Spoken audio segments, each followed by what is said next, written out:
Stalato iStanley eBhayi bekusoloko kuyaphithizela njengoba abantu beze ukuzonwabisa kodwa ngokukhala ibhungane ezo zisasebenza e-restaurant ziyasokola.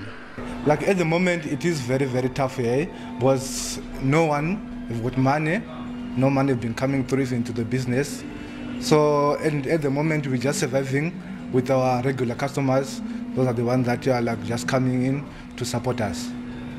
Ezinye i-restaurant kunyanzeleke zivalwe unomphelo. We had to obviously let some of our staff go. We unfortunately had to close down one of our restaurants in Stanley Street, was 2 Olives restaurant, and obviously the impacts are still quite badly on my staff at the moment. You know, some of my staff are sitting at home at the moment. No one's got work.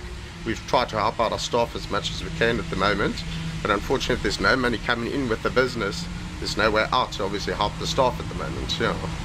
Iqumrhu losomashishini Nelson Mandela Bay lithi lizama icebo lokunceda ukuvuselela lamashishini kodwa kunzima. In fact, uba ujonga i-tourism ngeyona ibethekele kakhulu ngoba also i-tourism ibalulekile apha kuthi kwi-GDP yethu yalapha emetro ngoba if uyaqwalasela 1 in 10 people usebenza kwi-tourism, so kwicala le-jobs izawuba nzima imeko yalo. Kodwa ke xa uphinda ujonga phambili usithi emva kwale COVID xa seyiphelile, yes zaba khona utshintsho oluzofuneka lenzeke, akuzufana ngokuba ngola hlobo besiqhuba ngalo. Urhulumente wephondo uzama indlela zokuvuselela uqoqosho ngenjongo zokudala amathuba engqesho. Kwindaba ze-SABC ndingumcebisi Ngqina, ndiseBhayi.